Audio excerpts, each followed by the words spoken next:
संत रामपाल जी महाराज एक ऐसे महान संत जिन्होंने अपनी सतभक्ति, तत्व ज्ञान, करुणा और सेवा के बल पर समाज में नई मिसाल कायम की है। संत रामपाल जी महाराज की अगुवाई में उनके सभी सतलोक आश्रमों से समाज कल्याण के अद्भुत कार्यों ने समाज को सुनहरे भविष्य की एक नई उम्मीद दिखाई है। संत रामपाल जी महाराज से नाम दीक्षा लेने के बाद लाखों लोगों की लाइलाज बीमारियां जैसे कैंसर, एड्स आदि ठीक हुई। संत जी के ज्ञान से प्रेरित होकर उनके अनुयायियों ने लाखों यूनिट रक्तदान किया। संत जी ने लाखों बहन बेटियों का दहेज मुक्त विवाह करवाया।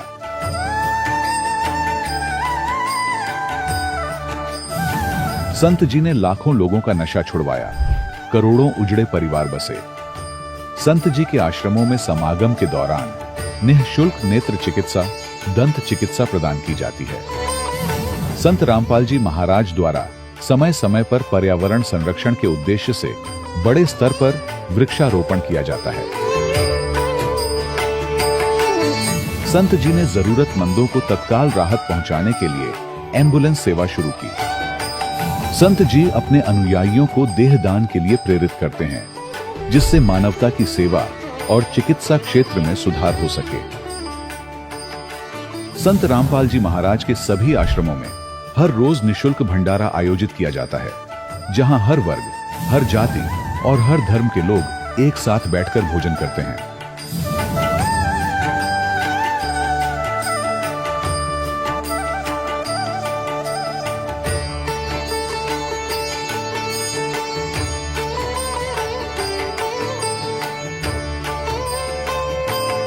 संत रामपाल जी महाराज के आश्रम में हजारों बुजुर्गों को सम्मान और प्यार के साथ जीवन जीने का अवसर मिलता है। उनके खाने, रहने और स्वास्थ्य की पूरी जिम्मेदारी संत रामपाल जी महाराज उठाते हैं। अनाथ बच्चों के लिए संत रामपाल जी महाराज के सभी आश्रम किसी वरदान से कम नहीं। यहाँ उन्हें शिक्षा, संस्कार और भविष्य के लिए बेहतर अवसर प्रदान किए जाते हैं। चाहे बाढ़ हो, भूकंप या महामारी, संत रामपाल जी महाराज और उनके अनुयायी हमेशा ही जरूरतमंदों के लिए सबसे आगे खड़े रहते हैं।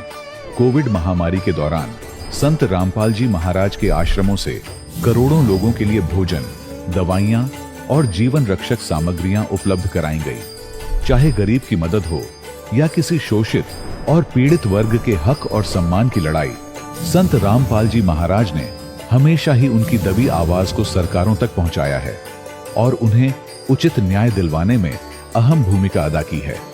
समाज में आध्यात्मिक और सामाजिक मूल्यों के प्रति जागरूकता लाने में संत रामपाल जी महाराज हर कदम पर मानवता के सच्चे सेवक साबित हुए हैं।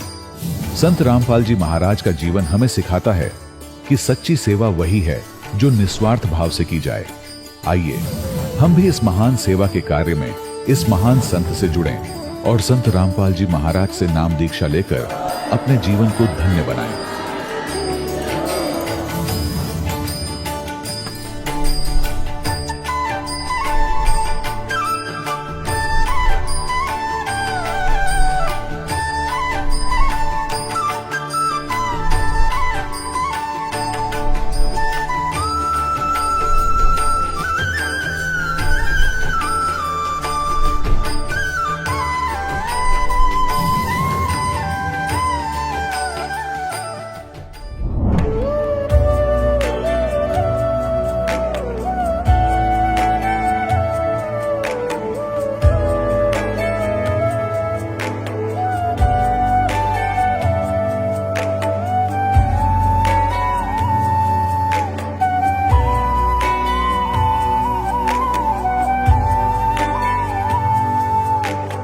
गीता अध्याय 15 के श्लोक 16-17 में 3 प्रभु बताए हैं। ये 3 प्रभु कौन हैं? किस प्रभु की शरण में जाने के पश्चात जन्म और मरण समाप्त हो सकता है? 3 प्रभुओं में सबसे उत्तम परमात्मा कौन है? कैसा है? उसका क्या नाम है? इन सभी गूढ़ रहस्यों को जानने के लिए अवश्य सुनिए जगत गुरु तत्वदर्शी संत रामपाल जी महाराज के अमृत वचन। दर्शकों, जब से आत्मा परमात्मा से बिछड़ी है, तब से ही इसे परमात्मा की तलाश है। और परमात्मा की तलाश करते करते अक्सर मनुष्य गलत गुरुओं के चक्रव्यूह में फंस जाता है। खंडवा मध्य प्रदेश के निवासी राकेश राजपूत जी की कहानी भी कुछ ऐसी ही है। राकेश जी ने अपने जीवन में सभी प्रकार की भक्ति और साधना की, यहाँ तक कि ये गायत्री परिवार से भी जुड़े रहे। लेकिन इतना सब कुछ करने के बावजूद इन्हें अपने जीवन में न तो सुख मिला और न ही शांति। लेकिन आज संत रामपाल जी महाराज की शरण में आने के बाद इनका कहना है कि अब मैं पूर्ण रूप से सुखी हूँ। आइए जानते हैं कि आखिर राकेश जी ऐसा क्यों कह रहे हैं। सुनते हैं राकेश जी की कहानी उन्हीं की जुबानी। नमस्कार सर। नमस्कार सर। सर क्या नाम है आपका? राकेश राजपूत है सर। राकेश जी आप कहाँ के रहने वाले हैं? जी ग्राम किल्लोत, तहसील हरसोद, जिला खंडवा। सर संत रामपाल जी महाराज से नाम दीक्षा आपने कब ली? सर 13/11/2013 में। सर संत रामपाल जी महाराज से नाम दीक्षा लेने से पहले क्या आप कोई भक्ति साधना भी करते थे? जी करते थे। सभी देवी देवता की भक्ति करते थे। नवरात्रा में उपवास रहते थे और दोनों टाइम का उपवास रहते थे और शिवरात्रि का उपवास रहते थे, जन्माष्टमी का उपवास रहते थे। संत सिंगाजी से भी जुड़े थे, हमने गुरु बना के रखे थे। सर 3 साल भक्ति करी हमने और गायत्री परिवार से भी जुड़े थे, उनकी भी 4-5 साल भक्ति करी। सर सिंगाजी से भक्ति करते थे तो उससे हमको ऐसा कुछ लाभ तो नहीं मिला। और गायत्री परिवार में भी हम जुड़े थे तो हमसे कसम खिलवा के गुटखा छुड़वाया था। हम गुटखा, बीड़ी, शराब, तंबाकू, बीड़ी, सिगरेट सब पीना चालू कर दिया था। सर दिन भर में 5-6 गुटखे लग जाते थे। तो इन भक्ति करने में हमको ऐसा कोई लाभ तो नहीं मिला। और मेरे को हार्ट की तकलीफ भी थी। मेरा 3 साल इलाज चला इंदौर का और रेगुलर गोली दवाई खाई मैंने 3 साल। और 6 साल घुटने में दर्द रहा सर। घुटने में सूजन रही 6 साल। दर्द की गोली खाया करा। बाकी और भी गांव के देवी देवताओं की बैठकें ली और पीर बाबा की बैठक ली। एक आदिवासी क्षेत्र में गया था, उधर में मकड़ी तरफ, उधर एक बाबा था। उनने बोला था कि भाई तेरे घुटने अगर ठीक हो जाए तो तुम यहाँ मुर्गे छोड़ देना। तो मैंने उनसे बोला था भाई अगर मेरे घुटने ठीक हो गए तो 1 मुर्गा नहीं मैं 2 छोड़ दूंगा, पर घुटने ठीक हो जाना चाहिए।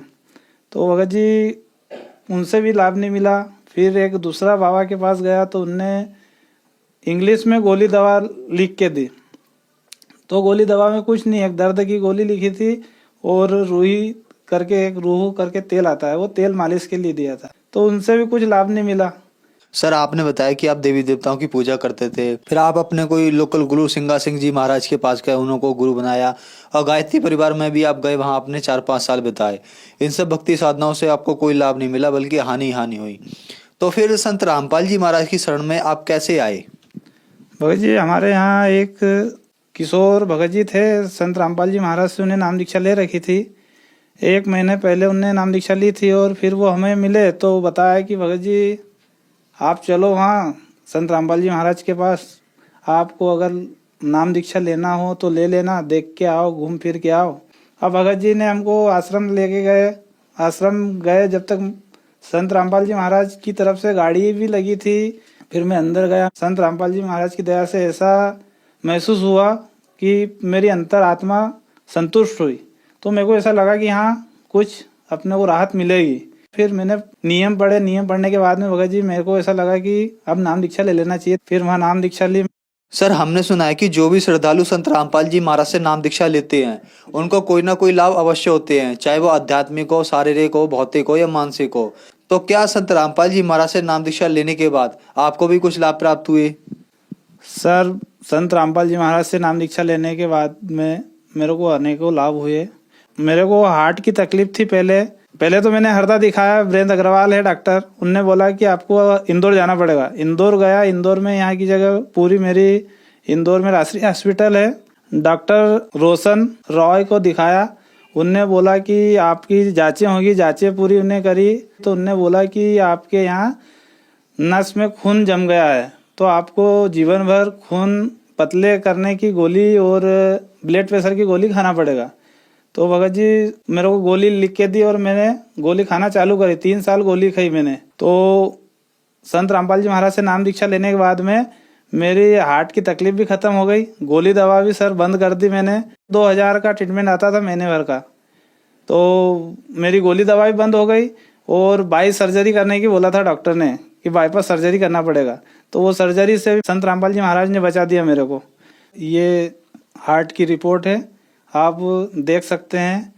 ये संत रामपाल जी महाराज से नाम दीक्षा लेने के बाद में ना तो मेरे को कोई तकलीफ है और बाईपास सर्जरी करने की बोला था डॉक्टर ने, तो आज मैं बाईपास सर्जरी से भी बच चुका हूँ और दवा गोली भी सब बंद कर दी। आप मेरी ये रिपोर्ट देख सकते हैं। हार्ट की बीमारी थी सर, तो आप ये देख सकते हैं पूरे कागज़ मेरे पास डॉक्यूमेंट्स रखे हैं आज भी, और ये सब रिपोर्टें हैं। और ये एसीजी की जांच है। ये पेशाब की थैली में भी इन्फेक्शन फैल गया था, ये उसकी रिपोर्ट है, आप देख सकते हैं सब। संत रामपाल जी महाराज की शरण में जाने से आज मैं बिल्कुल ठीक हूँ, ना तो कोई गोली दवाई खा रहा, ना कोई ऑपरेशन से भी बच गया हूँ आज मैं। और उसके बाद में घुटने में सूजन आ गई, चिकनगुनिया बुखार आया। बुखार आने के बाद में बुखार तो ठीक हो गया, पर वो घुटने में सूजन इतनी आ गई कि 6 साल घुटने में सूजन रही। सूजन रहने के बाद में मैं इंदौर वापस आया डॉक्टर के पास। डॉक्टर आनंद कुमार जिंसी वाले, उनने देखा, उनने बोला कि तुम्हारे घुटने में जॉइंट की जगह पे जो चिकनाई आती है वो ख़त्म हो गई, आपका ऑपरेशन करना पड़ेगा। तो ऑपरेशन करने की नौबत आई थी, तो मैंने संत रामपाल जी महाराज से अर्जी लगी कि मालिक, आप जब मालिक ही हो तो फिर आप क्यों ना मेरे पेट ठीक कर दो। तो सर जी संत रामपाल जी महाराज से नाम दीक्षा ली और मेरे पैर ठीक हो गए। आज तक मैं ना तो हटेक की गोली खाता, बिगर ऑपरेशन के, बिगर कोई बाई सर्जरी करे हुए मैं अभी मालिक की दया से ठीक हूँ। आप देख सकते हैं ये एप्पल हॉस्पिटल का है, डॉक्टर आनंद कुमार जिंसी वाले का ये इलाज मैंने करवाया था और इसमें मेरा घुटने का ऑपरेशन की बोला था, घुटने का जॉइंट छूट गया था। ये देख सकते हैं आप, ये घुटने का जॉइंट खुला हुआ है। डॉक्टर ने क्लियर बोल दिया था कि आपका ऑपरेशन होगा, आपके घुटने का जॉइंट खुल चुका है और इसमें जो बीच में चिकनाई आती है वो चिकनाई खत्म हो गई। ये वाला घुटना है सर, ये जॉइंट खुला दिख रहा है, पूरे क्लियर साफ। संत रामपाल जी महाराज की दया से घुटने की गोली दवाई बंद कर दी और ऑपरेशन से बचा हुआ हूँ। मेरे को अब कोई तकलीफ नहीं है। बहुत अनेक ऐसे लाभ हुए मेरे को। और जब मैं नाम दीक्षा लेके घर आया था संत रामपाल जी महाराज से, और सुबह बच्चों को स्कूल छोड़ने जाने के लिए मैंने 4 बच्चों को बिठा रखा था बाइक पे, और आगे से मेरे को ये नहीं पता था कि गाड़ी किधर से आई। एक फास्ट से गाड़ी, यही हमारे गांव के साइड का था छोरा, उनने गाड़ी मेरे गाड़ी में ठोक दी। तो गाड़ी इतनी खतरनाक ठोकी सर कि 20 से 25 फीट जाके अगला जो मडघाट आता है वो मडघाट का कट्टा गिरा और उसकी गाड़ी गिर गई, वो घिसा गया पूरा। और मेरी गाड़ी संत रामपाल जी महाराज की दया से वहीं की वहीं खड़े रहे, ना तो मेरे को खरोच ना मेरे बच्चों को खरोच, चारों बच्चों सही सलामत हम ठीक रहे। और सर मैं नशा भी करता था, नशा में बीड़ी गुटखा 5-6 गुटके लग जाते थे। संत रामपाल जी महाराज की दया से 30-40 रुपए का रोज का खर्चा ये था, उससे भी मेरे को बहुत बड़ी राहत मिली। परिवार वाले पूरे परेशान थे मेरे से कि भाई तू गुटखा बहुत खाता है और बीड़ी बहुत पीता है, ये उम्र में बीड़ी नहीं पीना चाहिए। तो संत रामपाल जी महाराज की दया से नशे भी सारे छूट गए हैं और बीमारी में बहुत राहत मिली। मेरी पत्नी को भी सर बहुत दुख रहा था, उनका मतलब शादी हुई और उसके साल भर बाद सर दुखना चालू हुआ। 6 साल सर दुखा उनका। सर दर्द करने से बेचैनी होने लगी उनको, दर्द की गोलियां भी बहुत खाई उनने। पिताजी के यहाँ गए, परिवार में भाइयों के पास, उन्होंने उधर बैठक भी ली देवी देवताओं की, वहाँ से भी आराम नहीं मिला। और संत रामपाल जी महाराज की शरण में जाने से उनको जाते ही आराम मिल गया, उनका सर दर्द बंद हो गया और आज तक सर दर्द नहीं हो रहा सर उनको। और छोटे मोटे अनेक लाभ हैं सर। एक बार मेरी गाड़ी में रोज डेली अप डाउन करता हूँ, हमारे गांव से 8 किलोमीटर एक शहर है खिरकिया करके, बच्चे पढ़ते हैं वहाँ, तो डेली अप डाउन करता हूँ। रात में इतनी गाड़ी स्पीड में थी, वैसे तो मैं धीरे चलाता हूँ गाड़ी, पर उस टाइम पे क्या पता क्या हुआ, गाड़ी इतनी स्पीड में थी कि सामने नाला आ रहा और मेरी गाड़ी स्पीड से चल रही। मालिक जाने, वो वहाँ पुलिया का काम चल रहा था, क्या हुआ एकदम से संत रामपाल जी महाराज ने मेरी गाड़ी घुमा दी, तो मैं गिरने से बच गया। नहीं तो दास आज क्या पता क्या होता, संत रामपाल जी महाराज की शरण में नहीं होता तो। सर, संत रामपाल जी महाराज से नाम दीक्षा लेने के बाद आपको बहुत सारे लाभ प्राप्त हुए, तो हम आपसे ये जानना चाहते हैं कि ऐसा कैसे संभव होता है। सत्यता के लिए आप अपनी रिपोर्ट भी दिखा रहे हैं कि संत रामपाल जी महाराज आपको ऐसी कौन सी दवाई देते हैं जो मेडिकल साइंस फेल हो जाता है और फिर संत रामपाल जी महाराज उन मरीजों को ठीक करते हैं। संत रामपाल जी महाराज कोई दवाई नहीं देते हैं, खाली वो शास्त्रों के अनुसार भक्ति बताते हैं और विधि बताते हैं देवी देवता की कैसी साधना करना। उसमें मंत्र दिया जाता है, मंत्र की ही भक्ति रहती है, साधना रहती है, उससे लाभ मिलते हैं। सर, आपने बताया कि संत रामपाल जी महाराज से नाम दीक्षा ली और आप ठीक हो गए, तो हम आपसे ये कहना चाहेंगे कि जो लोग आज दुखी हैं और वो अस्पतालों में भर्ती हैं, जब संत रामपाल जी महाराज बगैर दवाई बगैर ऑपरेशन के ठीक कर रहे हैं, तो आज बहुत सारी दुनिया दुखी है, तब उन लोगों से अपील क्यों नहीं करते कि वो भी संत रामपाल जी महाराज से नाम दीक्षा लें।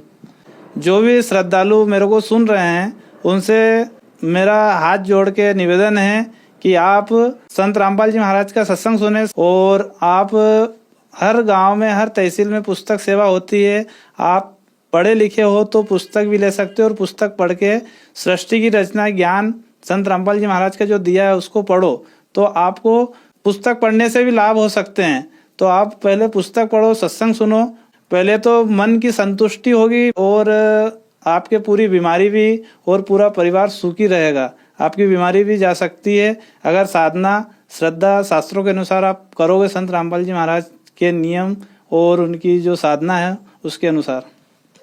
सर, संत रामपाल जी महाराज से नाम दीक्षा कैसे ली जा सकती है। संत रामपाल जी महाराज से नाम दीक्षा ऐसी ली जाती है कि आप टीवी खोल के देखो, उसमें सत्संग चलता है, सत्संग के नीचे पीली पट्टी चलती है, पीली पट्टी में नंबर दिया जाता है, नंबर लगा के हर राज्य में हर तहसील में हर जिले में हर ब्लॉक में साप्ताहिक कार्यक्रम चलते हैं। तो आप लोगों को पता जानकारी पूरी आपको भगत भाई हमारे जो भी है संत रामपाल जी महाराज के शिष्य वो आपको पूरी जानकारी देंगे, वहां से आप नाम दीक्षा ले सकते हो और आप अपनी बीमारी अपने संतुष्टि के लिए आइए और संत रामपाल जी महाराज से नाम दीक्षा लें। धन्यवाद सर। सर दर्शकों, अभी आपने सुने संत रामपाल जी महाराज से दीक्षा प्राप्त करके सुखी हुए भक्त के अनुभव। अब देखिए जगत गुरु तत्वदर्शी संत रामपाल जी महाराज के मंगल प्रवचन। उस पर ले पार कोई पहुंचा है, ये सतनाम मना समझ में रहे इनके। सतनाम सतपुरुष भी सतनाम, सार शब्द भी सतनाम, सतपुरुष सतनाम भी सतनाम और सार शब्द भी सतनाम, सतलोक भी सतनाम, सतपुरुष भी सतनाम।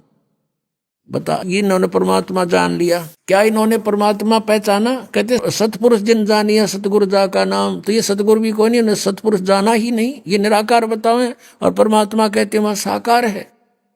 अब क्या बताते हैं? शब्द विहंगम चाल हमारी और कहे कभी सतगुरु दी तारी, खुले कपाट शब्द जनकारी, पिंड और अंड के पार स्वदेश हमारा है। इस पिंड और ये ब्रह्मांड इससे पार है हमारा सचखंड, और ये न्यू कहे हुआ परमात्मा है कोई नहीं। ये धुन सुनो, इसमें ये काल की धुन है सारी। अब गरीबदास साहब ने बताया है कि कोई है रे परले पार का, जो भेद कहे झनकार का। कोई है रे परले पार का, जो भेद कहे झनकार का। वाह रही गोरख वाह रही दत्त, वार इधर ऊपर लाद अर्थ। वार माने उरली साइड में, इधर ही रहेगी उरली साइड में वार, और पार परली साइड में। वार ही गोरख वार ही दत्त। गोरख तो आप जानते हैं दत्त दत्तात्रेय, और ध्रुव और प्रहलाद कहते ये इधर ही है इस काल के जाल में।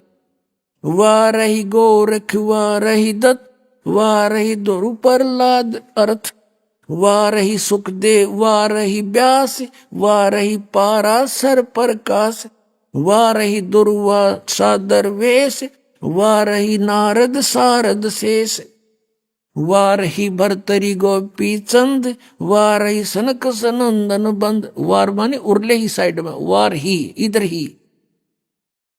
वाह रही ब्रह्मा वाह रही इंद्र, वाह रही सेंस कला गोविंद। 1000 कला का भगवान यो काल भी इधर ही है। वाह रही शिव शंकर जो शंभ, वाह रही धर्मराय आरंभ।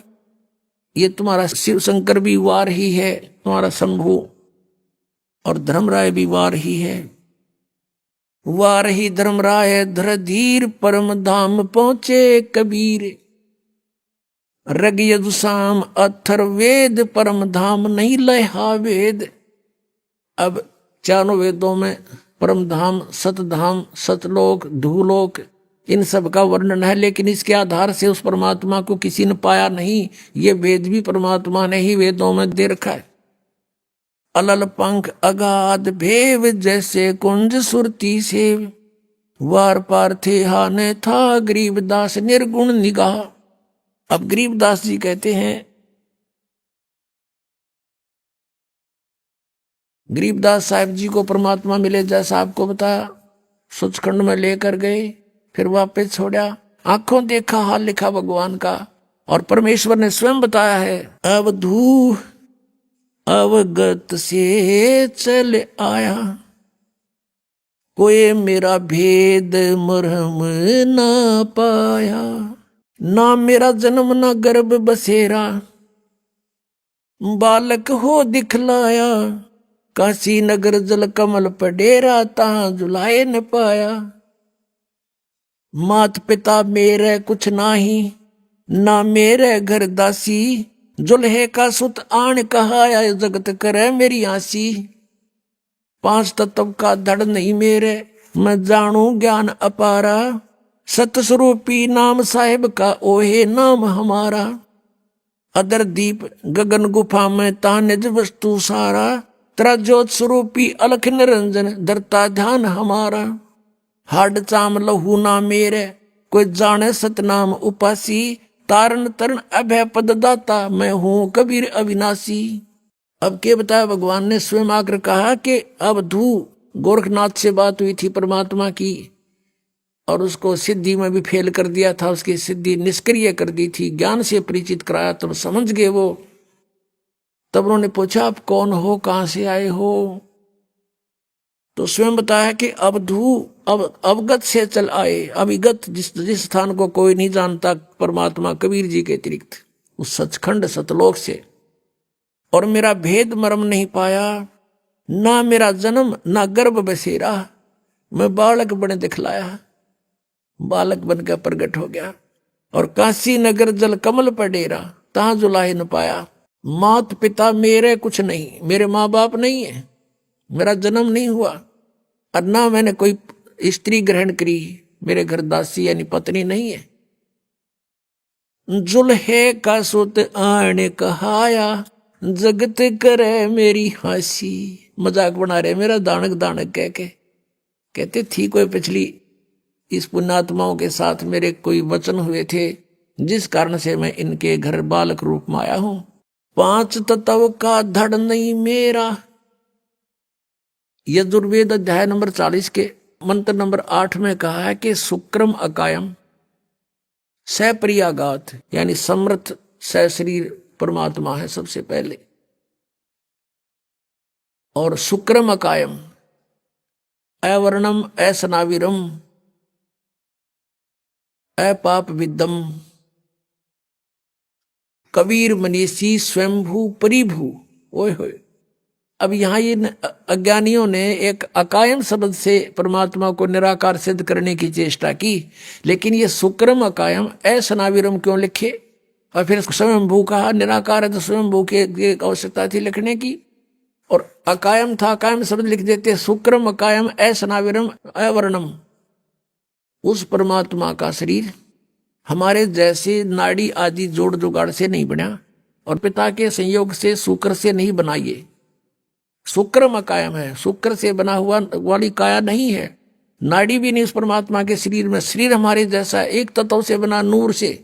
और वो क्या है? वो कबीर मनीषी, वो कबीर परमात्मा है। मनीषी माने महाविद्वान तत्वदर्शी संत, मनीषी तत्वदर्शी संत।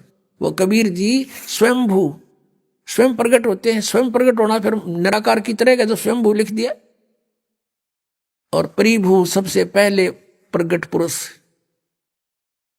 वो परमात्मा है, और अपनी वाणी का ज्ञान देने के लिए यहाँ प्रकट होते हैं। तो यहाँ क्या बताते हैं?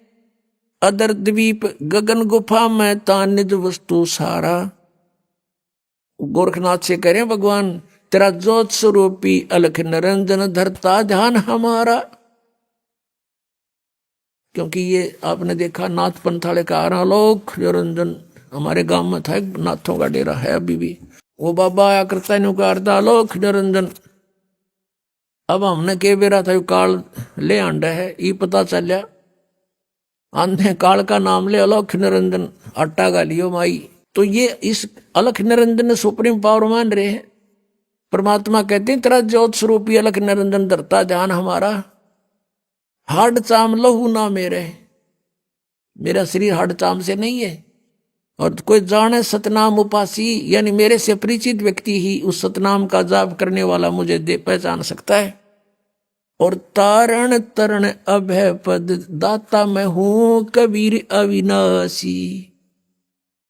अपनात्मा हम पूर्ण परमात्मा सतपुरुष कबीर जी के बच्चे हैं, वो हमारे पिता हैं। हम काल के जाल में फंस गए और अपने का दुख अपनों को ही होता है। वो परमात्मा यहाँ ऐसे सुंदर लोक न छोड़ के जिसमें दुख नाम की चीज नहीं, और यहाँ परमात्मा का एक दिन भी चैन से नहीं रहने दिया। उनके साथ मार मार रखी, घर घर में गए, गांव गांव में गए, नगर नगर में डंडोरा पीटा, कहीं जाकर खड़े होके अपने आप आवाज लगाने लग जाते, कथा सुनाने लग जाते, अपने अमृतवाणी सुनाने लग जाते। बहुत से व्यक्ति इकट्ठे हो जाते, परमात्मा के फिर शिष्य बन जाते। इस ज्ञान को समझाया, उनके दुख दूर किए। और हम इस अज्ञान से भर दिए काल के दूतों ने, हम भगवान को नहीं पहचान पा रहे। कहा है परमेश्वर ने, चारों युग में संत पुकारे, कूक कहा हम हेल रे, हीरे माणिक मोती बरसे ये जग सुगता ढेल रे। कबीर परमात्मा कहते हैं हम चारों युगों में आए, संतों को समझाया, अच्छी आत्माओं को, उन्होंने फिर मेरे से परिचित होकर के इस तत्व ज्ञान का डंडोरा पीटा। चारों युग में संत पुकारे, कूक कहा हम हेल रे, और ये हीरे माणिक मोती बरसे ये जग सुगता ढेल रे। तत्व ज्ञान रूपी अमृत और मोती बरसा रहे हैं, हीरे लाल पन्ने हम बरसा रहे हैं सत साधना रूपी, और ये शास्त्र विरुद्ध साधना और अज्ञान रूपी ज्ञान को ग्रहण करके डले ढो रहे हैं। अब गरीबदास साहिब जी ने कहा, अनंत कोट ब्रह्मंड का एक रति नहीं भारे, सतगुरु पुरुष कबीरे हैं ये कुल के सिरजनहारे। सतगुरु पुरुष कबीरे हैं ये चारों युग परवान, झूठे गुरुआ मर गए ये हो गए भूत मसान। अब आपने शिवदयाल जी की दशा देख ली, भूत बनकर अपनी शेषा बुक्की में प्रवेश। तो परमात्मा गरीबदास साहिब ने जो कहा कि झूठे गुरु मर के भूत बन बने फिरे हैं, और उनके अनुयायी कहाँ जाएंगे, सोच लो भक्तों। मोती मुक्ता दर्शत नाही ये जग है सब अंदरे, दिखत के तो नैन चश्म इनका फेरा मोतिया बंदरे। ये परम धनी को हम आंख बीचों बैठे संता भक्ता ने सोचे भी तो भगवान से मिल गए, और कहते हैं ऐसे आंखें बदल कर नो और ऊपर देखो, बोला इसमें किम में आंख बदल के देख लो, बिना बदले देख लो। ऋषि में ऋषियों ने इसको खूब छान रखा, सारे कमल नारी नारी बता रखे, फिर भी ना पाया भगवान के निराकार। और वह छुरी दादा स्वामी धन सतगुरु जय गुरुदेव वालों की भगवान निराकार बतावे, और परमात्मा सह शरीर मनुष्य दृश्य, और उसके एक रोम को में करोड़ सूर्य मिला दे, करोड़ चंद्रमा, ऐसी शोभा है। तो निराकार कैसे हुआ? तो यहां भगवान बताते हैं, समझा है तो सिर धर पाओ, बोर नहीं रे ऐसा दाव। समझा है तो सिर पर पांव धर लो और आ जाओ सतलोक आश्रम में, छुटवा लो पीछा। सारी सृष्टि के रचनहार कबीर परमेश्वर जी हम सभी आत्माओं के जनक हैं, ये हमारे पिता हैं। इन्होंने आकर हमें ज्ञान कराया कि आप यहाँ के रहने वाले नहीं हो। जिस स्थान को, जिस लोक को तुम अपना मानते हो, ये आपका नहीं है। आपको यहाँ विवश करके रोका हुआ है। यहाँ 21 ब्रह्मांड का जो स्वामी है, प्रभु है, जिसको तुम ब्रह्म बोलते हो, परमात्मा ने बताया, जिसको तुम ब्रह्म कहते हो, ये ज्योति निरंजन काल है। इसको श्राप लगा हुआ है 1 लाख मानव शरीरधारी प्राणियों का नित आहार करने का। और उसी उद्देश्य से इसने आप जी को यहां विवश करके रोका हुआ है। अपनी स्वार्थ पूर्ति के लिए आप जी को यहां झूठे लालच में यहां बांध रखा है।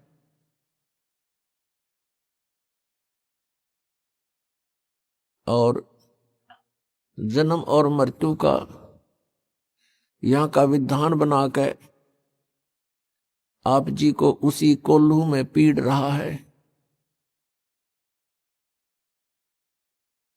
पुण्यात्माओं, अपनों के लिए अपने ही दुखी होते हैं।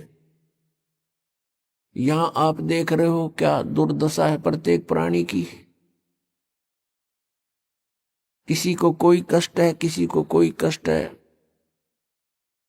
मनुष्य जीवन प्राप्त प्राणियों का ये हाल है। अन्य योनियों का क्या हाल होगा, जैसे कुत्ते के शरीर में, गधे के शरीर में, पशु पक्षियों के शरीर में। कितना दुखी है ये प्राणी। और मनुष्य जीवन में भी क्या हाल है प्रत्येक प्राणी का। कोई प्राणी सुखी नहीं। इस दुख को हमने सुख मान लिया। इस दुख के अंदर थोड़ी सी राहत किसी को है, उसी को हम सुख मान बैठे। इसके लिए परमात्मा कबीर देव जी, कबीर साहब जी कहते हैं कि झूठे सुख को सुख कहे, ये मान रहा मनमोद, ये सकल चबीना काल का, कुछ मुख में कुछ गोद।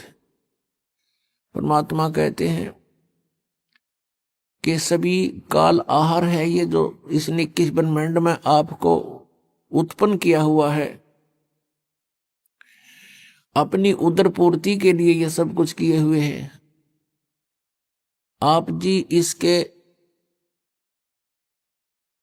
आहार हो। जैसे कसाई बकरे पालता है, उसका उद्देश्य क्या होता है उन बकरों को सुविधा देने का? अपनी रोजी रोटी और स्वयं आहार करना।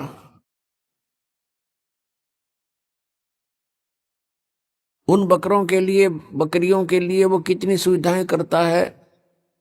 उनके लिए चरागाह बनाता है, जल की व्यवस्था करता है, तालाब, और ऊपर शेड डाल देता है, झोंपड़ी बनाता है गर्मी सर्दी से बचाने के लिए।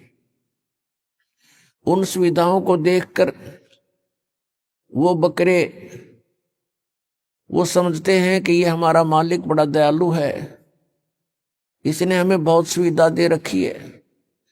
और जिसमें वो कसाई, उनका मालिक, उन बकरों के उस स्थान पर आता है तो बकरे उसको अपना एक भद्र पुरुष मानकर, अपना नेक मालिक मानकर उससे प्यार करते हैं, उसके पास आते हैं।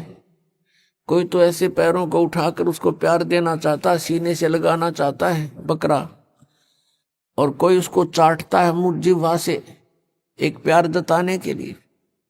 और वो देखता है, ऐसे हाथ लगाता है, वो उसको चाटते हैं, प्यार करते हैं। वो देख रहा है कि ये कितना मांस इसमें बन गया, कितने किलो का हो गया, यो कितने का बिकेगा। और वो बकरे सोचते हैं ये हमें लाड कर रहा है, वो उससे प्यार करते हैं। अब उन सुविधाओं को देखे तो बकरों को ये ऐसा लगता है कि बहुत नेक आदमी हो। और फिर जब कहीं से ऑर्डर आ जाता है 10-20 बकरों का, उस समय ये नहीं देखता कि इसका बेटा मरेगा, बेटी मरेगी, मां मरेगी या भाई मरेगा। वो तो लेकर डंडी लाठी और हाँक लेता है उसको। किसी का बेटा मरो आओ, चाहे किसी की बेटी, चाहे मां या भाई या बहन, और वो जाकर के उनको कड़च कर देता है, काट देता है। तो पुण्यात्माओं, परमात्मा कबीर जी ने बताया कि धर्मदास उनकी एक श्रेष्ठ आत्मा, अच्छी आत्मा, उनका भक्त हुआ, जिसको परमात्मा आकर मिले थे। एक विधान है परमात्मा का, परमेश्वर का, जो वेदों में भी वर्णित है, और वो लीला ऐसी करते ही हैं, और वेद भगवान की ही गुणगान करते हैं। वेदों में लिखा है कि वो परमात्मा ऊपर ध्युलोक के तीसरे पृष्ठ पर, तीसरे स्थान पर विराजमान है, तीसरे मुक्ति धाम में रहता है, वहां से गति करके नीचे आता है, श्रेष्ठ आत्माओं को मिलता है, उनको ज्ञान बताता है, यथार्थ ज्ञान देता है। उसी उद्देश्य से परमात्मा धर्मदास साहिब जी को मिले थे। एक बहुत ही अच्छी आत्मा परमात्मा की खोज में भटक रही थी। परमात्मा आकर उनको मिले, तब उनसे कहा था कि धर्मदास, जिसको तुम पूज रहे हो ये काल है। गीता जी अध्याय नंबर 11 के श्लोक 32 में स्वयं कहता है, मैं काल हूं, सबको खाने के लिए आया हूं, और तुम फिर भी इसी की पूजा कर रहे हो, सर्प को दूध पिला रहे हो। फिर परमात्मा ने बताया कि धर्मदास, जैसे आप जी देखते हो कि यहां कितनी सुविधाएं दे रखी है काल भगवान ने, कितनी बड़ी पृथ्वी है, इस पर कितने अच्छे मेवे लगे हैं, मेवा, काजू, किशमिश, फल लगे हैं, सेब, संतरे,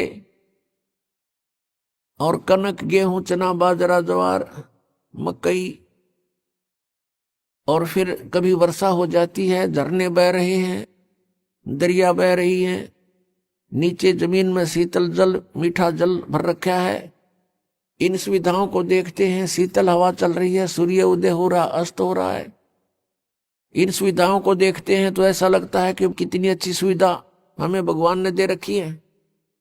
तो इस दृष्टिकोण से तो हम सोचते हैं बड़ा दयालु है ये भगवान, जिसने कितनी सुविधा हमें दे रखी है, कितना ध्यान रखा हुआ हमारे प्रत्येक व्यवस्था का, प्रत्येक व्यवस्था को कितना अच्छी तरह हमें दिया हुआ है, कितनी अच्छी व्यवस्था कर रखी है, सब सुविधाएं प्रदान कर रखी हैं। लेकिन उस समय हम भूल जाते हैं, किसी का बेटा मर गया, किसी की बेटी मर गई, एक्सीडेंट में पूरा परिवार का परिवार दुर्घटनाग्रस्त होकर के समाप्त हो जाता है।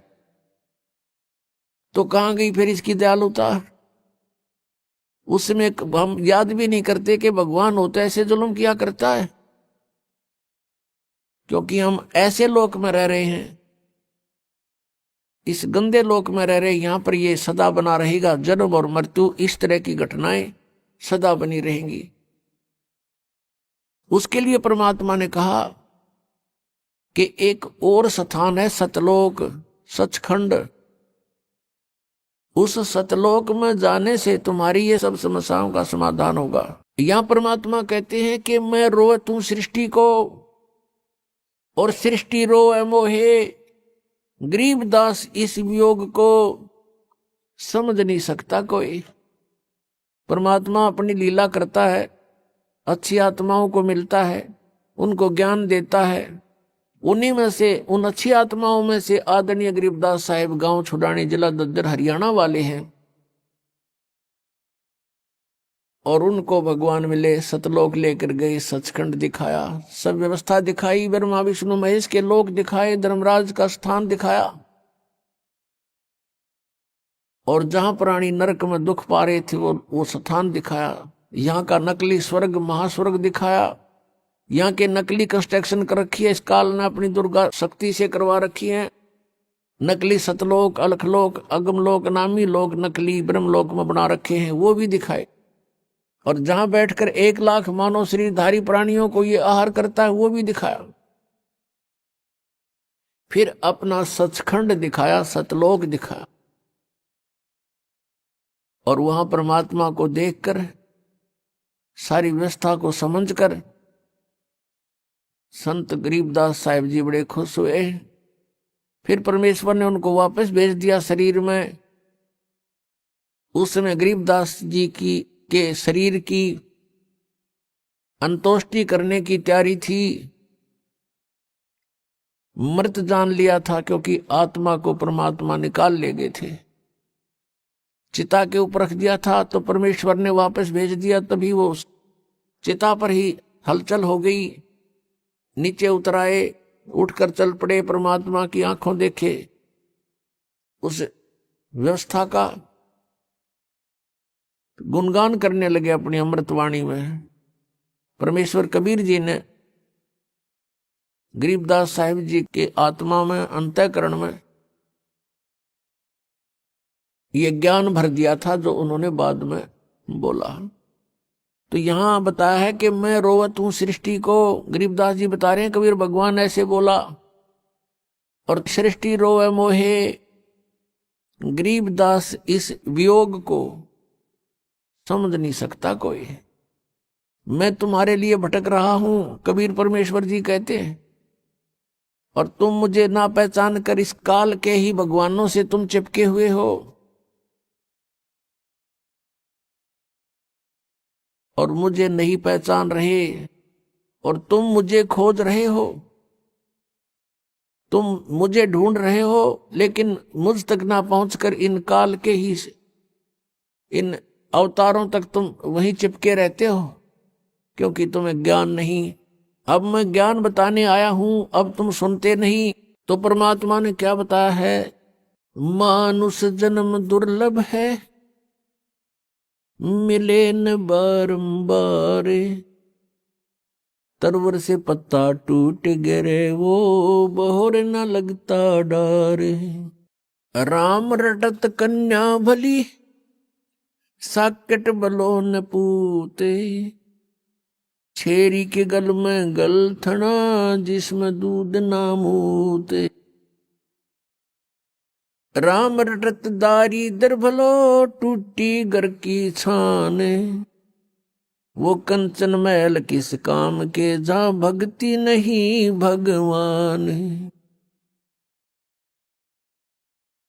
राम रटत कोढ़ी भलो, चू चू पड़े जो चाम, वो सुंदर शरीर किस काम का, जा मुख नहीं नाम।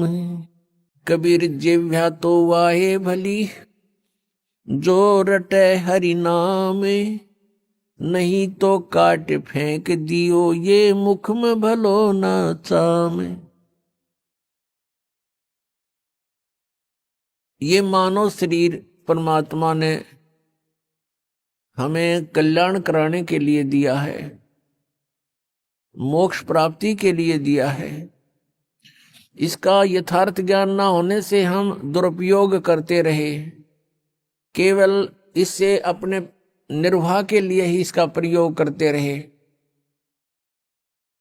जो क्रियाएं हम भक्ति को छोड़कर, सत्साधना को छोड़कर अन्य जो क्रियाएं करते हैं, वो पशु भी करते हैं, पक्षी भी करते हैं, सभी प्राणी करते हैं। तो मनुष्य में और अन्य प्राणियों में फिर भिन्नता क्या रही? क्या आवश्यकता थी इस मनुष्य जीवन की? पुण्यात्माओं, ये मनुष्य जीवन केवल ये कोठी बंगले फैक्ट्री लगाने के लिए, बनाने के लिए नहीं मिला था। परमात्मा आए स्वयं पूर्ण ब्रह्म, और बनारस में, काशी में, भारतवर्ष की पावन पृथ्वी पर 120 वर्ष तक यहां रहे। एक झोंपड़ी में, एक हट के अंदर उन्होंने अपना गुजारा किया। सारे ब्रह्मांडों के दाता, सतलोक के मालिक, सचखंड के निवासी, सर्व सुख संपन्न देश है वो सतलोक, और उसको छोड़कर अपने बच्चों के लिए, आपके लिए, हमारे लिए वो परमात्मा यहाँ आए, और उन्होंने एक ट्रायल करी, एक रिहर्सल किया, एक उदाहरण दिया, उदाहरण पेश किया उन्होंने कि यहां पर तुमने ऐसे रहना चाहिए। इससे अधिक यदि तुम धन जोड़ने के लिए प्रयत्न करते हो तो ये तुम्हारी अज्ञानता है। घर तो 3.5 हाथ, गणा तो 4.25, कह कबीर अधिका गहे ताको नहीं विचार। ये अब प्रत्येक प्राणी, मनुष्य शरीरधारी का प्रत्येक प्राणी का शरीर 3.5 हाथ का, उसके अपने 3.5 हाथ का होता है। तो परमात्मा कहते हैं यदि आपने एक कोठी बना ली, ऊपर नीचे 3 मंजिल बना दी और 4-5 कमरे एक मंजिल में हैं, 15-20 कमरे आपके पास हैं, कक्ष हैं, तो उसमें कहाँ सोते हो आप? एक कक्ष में एक 4पाई जो 3x6 की होती है, उसको किसी कोने में डाल ले उस कक्ष के कमरे के, बाकी कोठी व्यर्थ है। तो पुण्यात्माओं, हम जीव हैं, हम देखा देखी करते हैं गलतियां, और वो पीव थे सर्व संपन्न होते हुए भी अब कभी भी डगमग नहीं हुए, एक झोंपड़ी में आजीवन रहे। वो ये दिखाना चाहते थे यदि तुमने कल्याण कराना है तो यहां की सब आवश्यकताओं को मिनिमाइज करो, बहुत कम करो, और ये अननेसेसरी जो आपकी रिक्वायरमेंट है, अनावश्यक जो आपकी आवश्यकताएं हैं, ये आपके भक्ति में बाधा है, ये टेंशन पैदा करती हैं, और टेंशन से भगवान की भक्ति नहीं बनती। अभी आपने सुने संत रामपाल जी महाराज के मंगल प्रवचन। आइए अब सुनते हैं संत रामपाल जी महाराज से नाम दीक्षा लेकर सतभक्ति करके अद्भुत लाभ प्राप्त करने वाले अनुयायी के विचार। नमस्कार सर। नमस्कार सर। सर क्या नाम है आपका? भूपेंद्र सिंह। भूपेंद्र जी, आप कहाँ से हैं? नंगलाकरण जिला बुलंदशहर, उत्तर प्रदेश। भूपेंद्र जी, संत रामपाल जी महाराज से नाम दीक्षा आपने कब ली? मैंने सतगुरु रामपाल जी महाराज से नाम दीक्षा 21 अक्टूबर 2016 को ली। संत रामपाल जी महाराज से नाम दीक्षा लेने से पहले क्या आप कोई भक्ति साधना भी करते थे? हाँ जी, मैं कृष्ण भगत था और राधा स्वामी पंथ से भी जुड़ा था। राधा स्वामी पंथ से मुझे जुड़े जुड़े 4 साल हो गए थे, जिसका कोई मुझे बेनिफिट नहीं मिला, लेकिन ये था कि जुड़े तो रहना ही है, भक्ति तो करनी है ही। सर आप 4 साल से राधा स्वामी पंथ से जुड़े हुए थे और कृष्ण जी की भी भक्ति करते थे, तो फिर क्या कारण बना कि आप संत रामपाल जी महाराज की शरण में आए? कारण ये हुआ कि जो हम पर दुख थे वो बरकरार बने हुए थे। अचानक हॉस्पिटल में जॉब करता था मैं, तो वहाँ एक रोबिन, इनकी संत रामपाल जी महाराज का शिष्य था रोबिन, वो मिला मुझे और उसका मैंने लॉकेट देखा, संत रामपाल जी का उसके गले में लॉकेट देखा। मैंने इनसे कहा, मैं इनकी इन चीज़ों में मत पड़ भाई, ये बुरी चीज़ें हैं, ये साधु महात्मा बहुत हैं आजकल, जगह जगह नए नए 2 प्रवचन देते हैं और गुरु बन जाते हैं, किसी के पास कुछ नहीं है, इनको छोड़। तो उसने इस बात से बोला कि नहीं ऐसा नहीं है, ये गुरु ऐसे नहीं है। मैंने कि सब ऐसे ही कहते हैं। तो कुछ बातें चली, तो एक दिन उसने जो है कृष्ण जी के बारे में कुछ कमेंट करा। कृष्ण में भगत था पहले से ही, इष्ट रूप में मानता था कृष्ण जी को। तो मैंने कि भाई तो जो भक्ति कर रहा है करता रहे, लेकिन कृष्ण जी के बारे में कुछ भी मत बोल, क्योंकि मैं उनकी पूजा करता हूँ और वो मेरे भगवान है। यही कहा था कि कृष्ण जी जो नासवान है और ये आपके दुख दूर नहीं कर सकते, ये आपको मोक्ष भी नहीं दे सकते, जो आपके प्रारब्ध में है, जो पाप कर्म है वो ये नहीं काट सकते। तो उसकी बातें मेरी कुछ समझ में आए भी और नहीं भी। मैं उससे जो है मेरा उसका फिलहाल झगड़ा हो गया हॉस्पिटल में ही। हमारा इतना झगड़ा हुआ दोनों का कि दोनों हम बराबर रहे, ना वो पिटा ना मैं पिटा।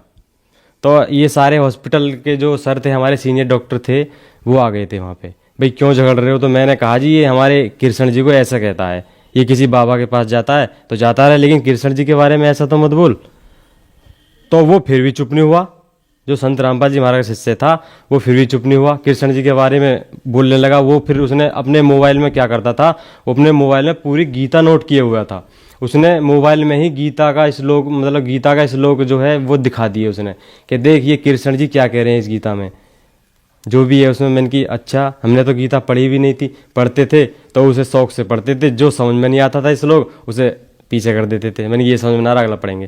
तो मैंने कि यार ये तो बात ठीक है, मैंने कुछ तो बात उसकी समझी। मैंने कि यदि ये पूर्ण परमात्मा है तेरे हिसाब से, संत रामपाल जी महाराज जैसे वो दावा करता था कि यही पूर्ण गुरु हैं और यही परमात्मा है, मैंने कि ऐसा कुछ नहीं है, यदि है तो मुझे आज 25 साल से मैं भटक रहा हूँ जिस परमात्मा की तलाश में, और जिन दुखों को दूर करने के लिए मैं पर्वत पर्वत डोला भगवान को पाने के लिए, वो भगवान मुझे नहीं मिले। यदि मेरे दुख दूर होते हैं यहाँ तो मुझे नामदान दिलवा, फिर मैं जानूंगा कि ये ही परमात्मा है। सर क्या दुख थे आप पर?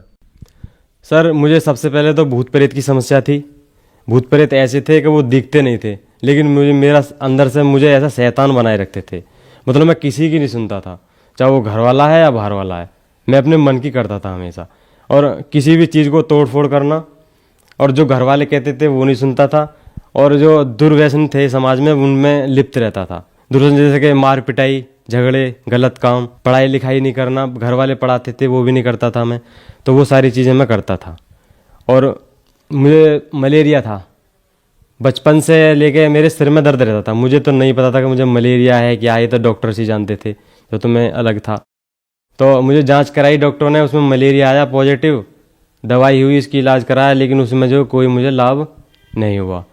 तो फिर भगत सियाने को भी दिखाया, घर वालों में, पापा जी ने, मम्मी जी ने। भगत सियाने से भी दिखवाया, जो मुल्ला मौलवी थे, मैंने कोई नहीं छोड़ा। पैसे भी लिए गए मुझसे, पैसे ले लेके मैंने उनसे जो भगवान का आशीर्वाद लिया, लेकिन उससे कोई फ़ायदा नहीं हुआ। तो मैं हार के थक के एक कोने में बैठ गया था। तो अचानक मुझे संत रामपाल जी महाराज के शिष्य रोविंद दास था शिवाली की तरफ से, उससे मुलाकात हुई। तो उससे मेरी सारी वार्तालाप हुई, कृष्ण जी के बारे में गलत बोला था। फिर सारी बातों के बाद वो बोला कि मैं तुझे ऐसे नामदान नहीं दिलवा सकता, वहाँ के कुछ नियम है, पहले तू ज्ञान गंगा पुस्तक पढ़। मैंने कि भाई मेरे पास पुस्तक पढ़ने का टाइम नहीं है, तू वहाँ पर ले चल। यदि वो भगवान है तो मैं तभी मानूंगा, कोई भी चीज़ मैं हाथ नहीं लगाऊँ किसी भी पुस्तक से। नू ऐसे नहीं हो सकता, नू इसमें मेरा कुछ स्वार्थ नहीं है। तो फिर मैंने कहा भाई ठीक है पुस्तक दे। तो उसने अपनी ही पुस्तक दी मुझे। मैंने कि मैं पैसे वैसे नहीं दूंगा, मुझे पुस्तक दे दे, मैं बहुत बर्बाद हो चुका हूँ इनके पीछे। पुस्तक का नाम था ज्ञान गंगा। तो उसने अपनी ही पुस्तक मुझे दे दी और ये कह कर दिया कि ये मुझे तू वापसी दे देना। मैंने कि ठीक है मैं पैसे नहीं दूंगा, मैं बर्बाद हो चुका हूँ, पैसे देता और लेता इन चीज़ों में। यदि परमात्मा कोई है तो मुझे खुद यहाँ पे लेकर आएगा, मेरे घर से लेकर जाएगा मुझे और मुझे स्वस्थ करेगा, जब मैं मानूंगा कि वो परमात्मा है। तो उसने ज्ञान गंगा दी मुझे, वो संत रामपाल जी द्वारा लिखित है पुस्तक, जो कि शास्त्र अनुकूल है, वो पढ़ने से पता लगी। वो मैंने पूरी पुस्तक पढ़ी 2 महीने में। 2 महीने पढ़ने के बाद जैसे ही मैं उस पुस्तक को पढ़ता गया, 1 चैप्टर पढ़ा, 2 चैप्टर पढ़े, महीना हुआ, दूसरा महीना हुआ, 2 माह तो मैंने पूरी पुस्तक वो पढ़ ली थी। तो उसे पढ़ने के बाद मैं इतना उतावला होगा नाम दीक्षा लेने के लिए कि मैं 2004 से और भी पहले से भटक रहा था इन अपने परेशानियों को लेकर।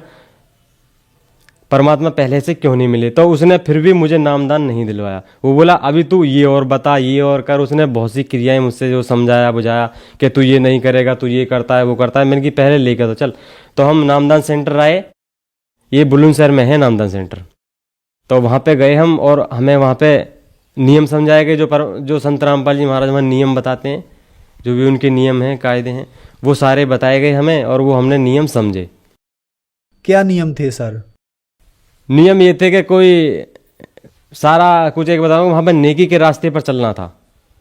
नेकी के रास्ते पर चलने के वो आप भी जानते हो, ठीक है ना, कि नशा नहीं करना, ये नहीं करना, वो नहीं करना, झूठ नहीं बोलना, चोरी नहीं करनी, सारे नेकी के रास्ते पर चलना होता है। और अन्य देवी देवताओं की भक्ति करने के लिए मंदिर में नहीं जाना, और दूसरे की धी बेटियों को अपनी बहन बेटी समझ के ही व्यवहार करना है, ठीक है ना। ये सारे उनके नियम थे, और भी बहुत से नियम हैं, वो सब पता लग जाता है बाद में, लेकिन ये मैं बता रहा हूँ आपको। तो वो सारे नियम बताए मैंने, वो जितने भी उन्होंने नियम बताए, मैंने कहा मैं एक भी फॉलो ना करूँ। क्यों?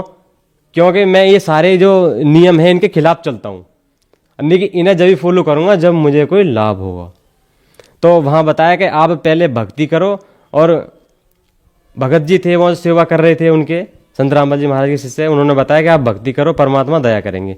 मैं कि ठीक है, यहाँ भी देखता हूँ, नहीं हुआ तो कोई दिक्कत नहीं है। वो तवीज जो मेरा निकाला था देवी का, मैं एक बनवाना चाहता था एक भगत से, तो वो मैंने जेब में रख लिया था। मैंने कि फ़ायदा ना हुआ तो मैं इसे बांध लूंगा दोबारा से जाकर, क्योंकि मुझे फ़ायदा होता ही नहीं था कहीं से भी, मैं ऐसे ही रहता था बस। तो फिर मैंने संत रामपाल जी महाराज जी से नाम दीक्षा ली। संत रामपाल जी महाराज से नाम दीक्षा लेने के बाद क्या आपके दुख दर्द ठीक हुए, और हुए तो कैसे हुए? संत रामपाल जी महाराज जी से नाम दीक्षा लेने के बाद तुरंत ही बाद मुझे काफ़ी ज़्यादा आराम हो गया। तुरंत ऐसे समझो जैसे आधा रोग मेरा वहीं समाप्त हो गया, बिना मंत्र और बिना भक्ति किसी भी चीज़ को करे हुए, मैं मात्र आशीर्वाद से। तो आधा मैं वहीं ठीक होगा। मैं रॉबिन से बोला, उससे जो मुझे लेके गया था, उनका शिष्य संत रामपाल जी महाराज का शिष्य ले गया था। मैंने कि रॉबिन यार मुझे को बहुत फ़ायदा लग रहा है। कि वो बोला कि अभी तो ट्रेलर है, फिल्म तो चलेगी तेरी अब। मैंने कहा अच्छा। मैंने कि देखते हैं क्या होता है। तो मैं बहुत ठीक महसूस कर रहा था। जो मेरे सर में दर्द था वो ऐसे समझो जैसे वो कोई गायब हो गया हो, और जो मलेरिया पॉजिटिव था वो बिल्कुल नहीं था। ऐसे समझो मेरा शरीर जलता रहता था 24 घंटे। तो नाम दीक्षा लेते ही मेरे ये सारे रोग दूर हो गए। सबसे बड़ा मुझे फ़ायदा ये हुआ संत रामपाल जी महाराज जी से नाम दीक्षा लेने के बाद। और जी दूसरा लाभ ये हुआ कि मुझे जो परमात्मा की तलाश थी, इतने देवी देवता हैं, मैं टक्कर मार मार के परेशान हो गया था, किसको पूजूं क्या करूं। कभी देवी मिल जाती थी, आगे हनुमान जी खड़े हैं, गणेश जी खड़े हैं, मैं क्या करूं। तो मुझे सबका मालिक एक जो है, जो सबका मालिक एक है, उसकी तलाश पूरी हुई। संत रामपाल जी महाराज पूर्ण गुरु हैं, पूर्ण गुरु की तलाश भी खत्म हुई गीता जी के अनुसार। सर आप कैसे कह सकते हैं कि संत रामपाल जी महाराज ही पूर्ण गुरु हैं? हम ऐसे कह सकते हैं कि जो भी हमारे जो 4 वेद, 6 शास्त्र, 18 पुराण और 11 उपनिषद, इनके अनुसार संत रामपाल जी महाराज दीक्षा देते हैं। अन्य धर्म गुरु इनको पढ़ना तो जानते हैं लेकिन समझते नहीं है, वो इनके अर्थ को नहीं समझते। तो संत रामपाल जी महाराज ने एक एक चैप्टर हर ग्रंथ का, चाहे वो कुरान बाइबल ही क्यों ना हो, हर चैप्टर को खोल के दिखाया टीवी पे, इंटरनेशनल टीवी पे ये दिखाया कि परमात्मा कौन है और हमें कैसे भक्ति करनी चाहिए और हमें मोक्ष कैसे मिलेगा। इसलिए संत रामपाल जी महाराज जी पूर्ण गुरु हैं, अन्य नहीं। हमारी सारी समस्याएं ठीक हुई संत रामपाल जी महाराज जी से नाम दीक्षा लेने के बाद। मेरी तो ऐसे समझो जैसे सारी समस्या ही खत्म हो गई हो। तो मुझे जब से इतना दृढ़ विश्वास हो गया कि अब मैं सही जगह आया हूं। तो मेरे परमात्मा पाने की जो है वो तलाश पूरी हुई। और छोटे मोटे सुख तो हर वक्त होते रहते हैं, ये मैं बखान नहीं कर सकता। सर पहले आपने राधा स्वामी पंथ में नाम दीक्षा ले रखी थी, वहां आपने 4 साल तक भक्ति की, फिर आप संत रामपाल जी महाराज की शरण में आए। सर समाज में आम धारणा हो गई है कि गुरु नहीं बदलना चाहिए, गुरु बदल लिया मानो पति बदल लिया, क्या ये धारणा ठीक है? हाँ जी, ये आपका बहुत अच्छा क्वेश्चन है। मैं जरा इसे विस्तार से बताऊंगा। जैसे कि राधा स्वामी वाले पंथ जो थे वो उन्होंने मुझसे भी कह दिया था कि गुरु नहीं बदलना है। यदि आपने गुरु बदल लिया तो ये घोर पाप हो जाएगा, आप नरक में जाओगे, यहाँ जाओगे, वहाँ जाओगे। तो मैं उससे ये कहता भाई गुरु तो नहीं बदलते। कि नहीं, जब आपको फ़ायदा नहीं है तो क्या आप एक ही डॉक्टर के पास पड़े रहोगे? मान लो कि 5वीं का बच्चा है, वो 5वीं क्लास में पढ़ रहा है, वो 6ठी क्लास में जाने के लिए गुरु दूसरा बनाएगा ना, 6ठी क्लास वाला। तो क्या हम एक ही गुरु के पास पढ़ रहे हैं, एक ही डॉक्टर के पास पढ़ रहे हैं? एक डॉक्टर से फ़ायदा नहीं हो रहा है तो दूसरे के पास जाओ, तीसरे के पास जाओ, चौथे के पास जाओ। परमात्मा कहते हैं जब तक गुरु मिले ना साचा, गुरु करो 10 पाँचा। तो जब तक हमें सच्चा गुरु नहीं मिलता, हमें गुरु बदलना चाहिए। और हमारे अब गुरु संत रामपाल जी महाराज जी पूर्ण गुरु हैं। वो इसलिए क्योंकि गीता के अनुसार वो भक्ति देते हैं। गीता अध्याय 15 के 1 से 4 में तत्वदर्शी पूर्ण संत की पहचान बताइए। आप खोल के देख सकते हो अपनी गीता में, और हर किसी के पास गीता है आज की डेट में। गीता पढ़ते सब हैं लेकिन उसका अनुवाद कोई नहीं जानता। उसके लिए आध्यात्मिक टीचर की जरूरत होती है। जो संत रामपाल जी महाराज जी वो टीचर हैं, जो आध्यात्मिक टीचर हैं और पूर्ण परमात्मा से वो मिला सकते हैं।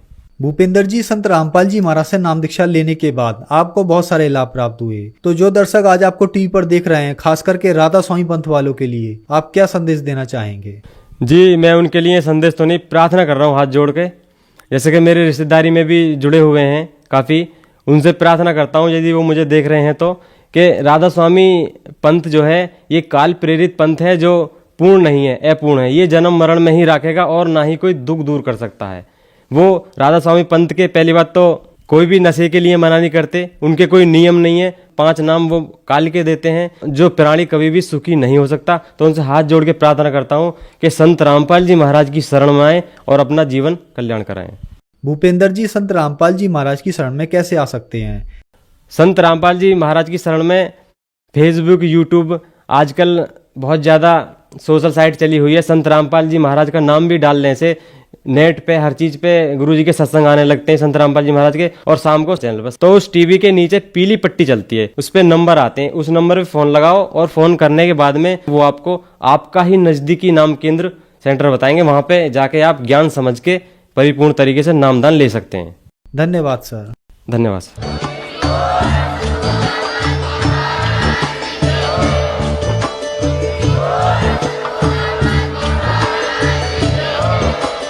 आप सुन रहे थे जगत गुरु तत्वदर्शी संत रामपाल जी महाराज जी के मंगल प्रवचन। अधिक जानकारी के लिए विजिट कीजिए हमारी वेबसाइट www.jagatgururampalji.org। संत रामपाल जी महाराज जी के शुभ आशीर्वाद से पूरे विश्व भर में 500 से भी ज्यादा नाम दीक्षा केंद्र हैं, जिन पर संत रामपाल जी महाराज जी द्वारा ऑनलाइन निशुल्क नाम दीक्षा दी जा रही है। अपने नजदीकी नाम दीक्षा केंद्र का पता करने के लिए संपर्क करें 8222880541।